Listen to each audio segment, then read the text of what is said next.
Baik, selamat pagi anak-anak. Kembali lagi dalam pembelajaran PKN. Pada pagi hari ini, sebelum kita memulai pembelajaran, kita akan berdoa terlebih dahulu. Mari kita bersatu di dalam doa. Tuhan yang baik, mengucap syukur karena kami masih diberikan kesempatan untuk kami boleh belajar. Kami mau Tuhan mendalami materi ini, tetapi kami tidak hanya mendalami, kiranya Tuhan membantu kami untuk kami boleh berhikmat dalam kami bertindak, berkata-kata, supaya kami bisa mengaplikasikan pembelajaran kami ini melalui sikap hidup kami. Terima kasih Tuhan, di dalam nama Tuhan Yesus Kristus kami sudah berdoa. Amin. Oke, pertemuan kali ini kita akan membahas mengenai kedudukan peraturan perundang-undangan dalam sistem hukum nasional. Ya, peraturan perundang-undangan dalam sistem hukum nasional ini sebenarnya diawali dari berdasarkan Undang-Undang Nomor 12 Tahun 2011 tentang pembentukan peraturan perundang-undangan, jenis dan hierarki perundang-undangan Indonesia. Itu ada beberapa.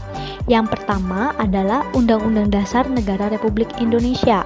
Lalu yang kedua, ketetapan MPR, Majelis Perwakilan Rakyat. Yang ketiga, Undang-Undang Peraturan Pemerintah Pengganti Undang-Undang. Yang keempat, Peraturan Pemerintah. Yang kelima, Keputusan Presiden. Yang keenam, Peraturan Daerah Provinsi. Dan yang ketujuh, Peraturan Daerah Kabupaten atau Kota. Ya, selain jenis perundang-undangan di atas, terdapat pula peraturan yang ditetapkan oleh MPR, DPR, DPD, MA, MK, BPK, Komisi Yudisial, Bank Indonesia, Menteri, Badan, Lembaga atau Komisi yang setingkat yang dibentuk undang-undang atau pemerintah, DPRD Provinsi, Gubernur, DPRD Kabupaten atau Kota, dan Kepala Desa. Baik, setelah kita melihat peraturan perundang-undangan, jenis peraturan perundang-undangan, kita akan masuk ke dalam sifat dan ciri-ciri serta arti penting peraturan perundang-undangan. Ya, sifat dan ciri-ciri peraturan perundang-undangan itu meliputi: pertama, ini merupakan peraturan yang tertulis, dibentuk dan ditetapkan serta dikeluarkan oleh lembaga negara atau pejabat yang berwenang baik di tingkat pusat maupun di daerah. Merupakan norma hukum atau aturan yang mengatur pola tingkah laku, mengikat secara umum dan menyeluruh. Ya, lanjut, yaitu arti penting peraturan perundang-undangan. Ya, apa sih artinya peraturan perundang-undangan ini? Yang pertama, dia memberikan kepastian hukum bagi setiap warga negara, menciptakan rasa keadilan bagi setiap hak-hak warga negara, memberikan perlindungan bagi setiap hak-hak warga negara, dan menciptakan ketertiban dalam hidup, bermasyarakat, berbangsa, dan bernegara. Selanjutnya, dalam melaksanakan dan mempertahankan Undang-Undang Dasar, maka MPR membentuk suatu badan pekerja untuk mempersiapkan rancangan perubahan Undang-Undang Dasar, yaitu Panitia Ad Hoc. Ya, panitia ini menyusun kesepakatan dasar terkait perubahan Undang-Undang Dasar Negara Republik Indonesia. Jadi, dari Undang-Undang Dasar itu bisa dilaksanakan dan bisa dipertahankan, tetapi ada panitia khusus yang menyusun kesepakatan tersebut. Yaitu, kita lihat, kesepakatan dasar yang sudah dibuat terkait perubahan Undang-Undang Dasar meliputi: pertama, tidak mengubah pembukaan undang-undang. Lalu yang kedua, tetap mempertahankan NKRI.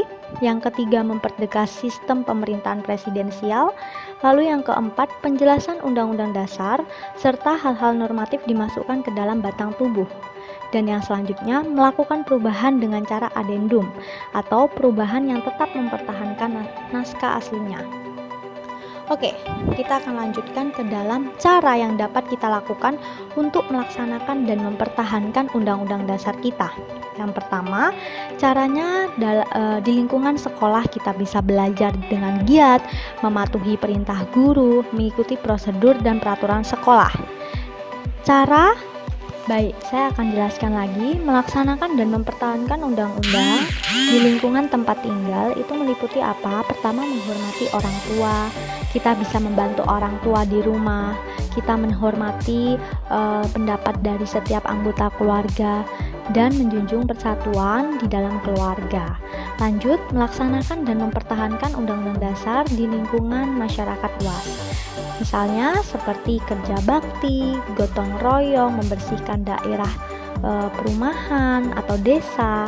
Lalu kita juga bisa membantu seorang nenek menyeberang jalan, memberi bantuan kepada masyarakat atau tetangga yang membutuhkan. Lanjut, nah berdasarkan penjelasan materi pada hari ini, coba kalian buatlah mind mapping dari materi yang diberikan. Kemudian kirimkan ke Google Classroom. Jangan lupa setelah mengerjakan tugas berdoalah bagi bangsa kita ya. Tuhan Yesus memberkati.